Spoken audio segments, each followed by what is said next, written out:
안녕하세요. 원성도 TV를 찾아주셔서 감사합니다. 오늘부터는 흉노 이야기를 해 보겠습니다. 오늘은 그 첫 번째 흉노는 누구인가 부터 시작합니다. 우리 한국인으로서 알고 지내면 좋은 이야기가 바로 이 흉노 이야기 같아서 한번 해보겠습니다. 우선 흉노라는 존재를 알기 위해서는 인류의 전 역사에 대한 관심과 견해가 있으면 더 좋을 것 같습니다.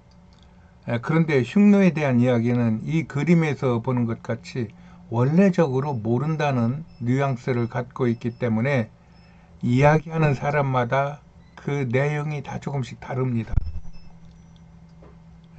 사람들이 집시를 말할 때도 이렇게 말하는데 아마 그 각자의 견해에 따라서 집시들을 말하고 있는데 아마 집시와 흉노가 많이 닮아 있는 것 같습니다.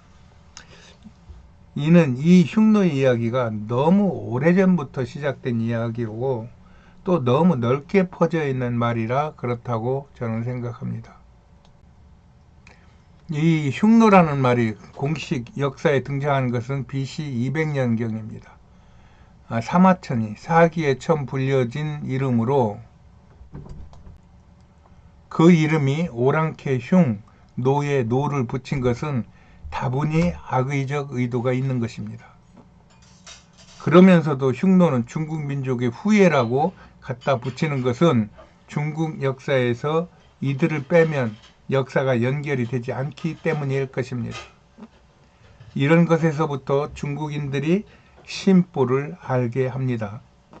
그래서 고대사는 너무 책에 의존하기보다는 자신의 여견과 판단으로 그림을 그리듯이 멀리서 보는 것도 좋을 듯 싶습니다.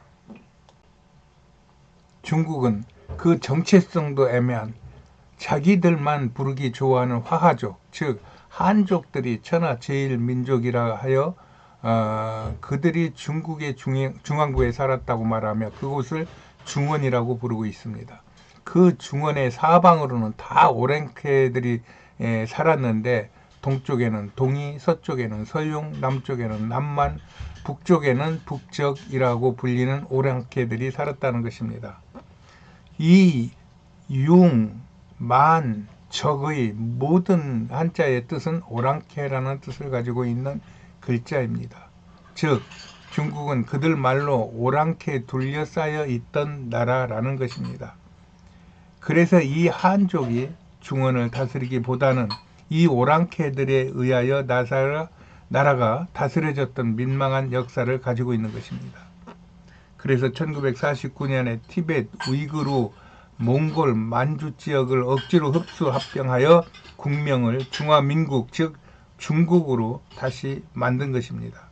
그 사이 국력이 부강해지자 공산당은 시진핑을 앞세워 각각 무슨 공정 하는 공정과 1대1로라는 그 세계화 정책을 펼치며 중국을 세계 중심 국가를 만들겠다고 몸부림을 치고 있는 것입니다.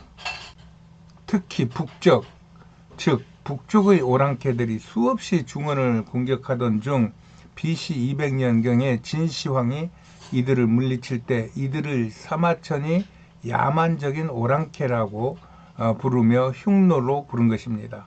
사마천은 이들의 특징 중 글자를 사용하지 않는 것과 말로 약속을 하고는 그 약속을 잘 지키지 않는 야만인으로 본 것입니다. 이것은 집시들의 선조격인 중동의 투르키예와 불가리아 지역에 살고 있던 트라키아인들을 표현하는 것과도 같아서 나는 여기에 그 흉노와 트라키아족 즉 집시족을 연결하여 생각하기를 좋아합니다. 그런데 그 잘난 중국이 이런 미개인들이 공격을 막기 위하여 만리장성을 짓느라고 그 수많은 백성을 혹사시킨 것입니다. 그런 진시황은 제국을 이루고 시황으로 불리며 불로 장생할 것 같이 설치다가 50도 못 살고 죽어버리고 그의 생전에 만들었던 어마어마한 묘에 묻힌 것입니다. 그러나 아직도 그의 묘를 발굴하는 것을 주저하는 중국을 보며 소문만 무성한 허황된 중국 역사를 들여다볼 수 있는 큰 단초를 제공하고 있는 것입니다. 그 후 흉노는 중국과 계속하여 전쟁을 치르며 400여 년 존재하다가 망하여 흉노의 역사를 마감했다고 전해집니다. 그러나 흉노 제국은 망했을지 몰라도 그 흉노를 이루고 있던 민족들은 남아 있을 것입니다. 이 그림은 증산도에서 운영하는 STV 상생방송이라는 데서 만든 것인데, 이들은 흉노를 고대사회의 최대 제국으로 보고 있으며, 여기서 제국이라는 말은 한 민족으로 구성된 공동체가 아니라 여러 민족이 연합된 공동체라는 말인데, 이 여러 민족이라는 말은 학자들이 말하는 것이고, 나는 이들이 거의 동족의 요소를 많이 가지고 있다고 보고 있는 것입니다. 이들이 시대가 흐르고 도로와 이동 수단이 발달하여 서방의 훈 제국, 동방의 우리 한민족과 같은 그런 실질적인 제국과 그 국가로 파생되는 그러한 연결고리가 있다고 나는 생각하고 있는 것입니다. 이런 이야기들을 계속하여 하려고 합니다. 감사합니다. 안녕히 계세요.